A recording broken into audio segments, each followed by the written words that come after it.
vu venir sur le réseau des personnes nouvelles pendant le confinement et après le confinement. Il paraît que la comtesse de Ségur, Paul Éluard, José María Heredia, tous ces gens sont arrivés. Pourquoi cet événement? Alain Ouareau va peut-être nous le dire. En ce lundi au soleil, Alain Ouareau, bonjour. Bonjour. Nous avons vu venir sur le réseau des personnes qui n'étaient pas sur le réseau et qui sont venues juste pendant et après le confinement. À votre avis, pourquoi cet intérêt soudain? Elles sont plutôt venues, à mon avis, en observateur. Peut-être que l'effet confinement a donné le temps de pouvoir observer ce qui s'y passait, de le comprendre, de l'analyser, de le comprendre, et finalement d'en tirer et d'en voir l'importance, l'enjeu qu'il y avait dedans. Le réseau social devient un enjeu pour tout le monde. Donc aujourd'hui, nous allons vers un fonctionnement un peu différent. On sait que c'est une vitrine, on sait aussi que c'est un moyen d'expression pour beaucoup, mais nous avons aussi, quelque part, des gens qui viennent et qui ont compris le mécanisme, à la fois pour exister auprès de populations en direct, sans passer par le reste des gens qui seraient là, les personnes qui feraient les introductions, guillemets, de leur spectacle, de leurs livres, etc. Ils seront en direct.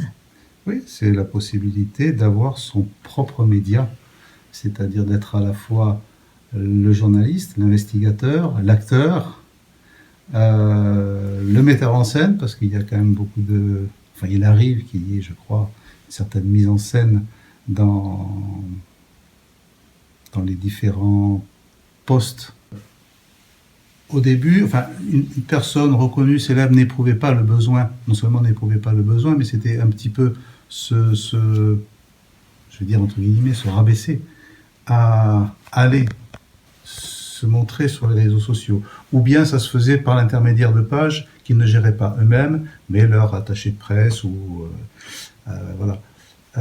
Donc c'est le côté people dans lequel, l'arène people dans laquelle ils ne voulaient pas descendre, tout en ayant besoin de cette arène people qui quelque part achetait.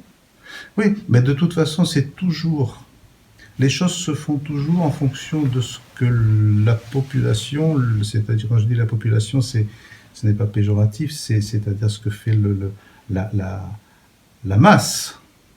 C'est elle qui dirige les choses. C'est de là que partent ou qu'on vient puiser les idées. Je vais faire une comparaison avec ce qui se passe en musique. Toute musique dite savante est toujours issue d'une musique dite populaire. Prenez, remontons le temps, prenez à l'époque ancienne, 16e siècle, 17e siècle, quand Bach écrit des suites de danse, ces suites de danse, ce sont quoi? Ce sont des bourrées, ce sont des sarabandes, ce sont des gigues, des musiques qui sont d'essence populaire et qu'ils adaptent, qu'ils transforment, qu'ils transcendent, effectivement. Et je crois que là, on a le même mécanisme. Ça se joue parce que c'est une vitrine, c'est une immense vitrine, c'est un jeu à ciel ouvert, et c'est là où on peut observer.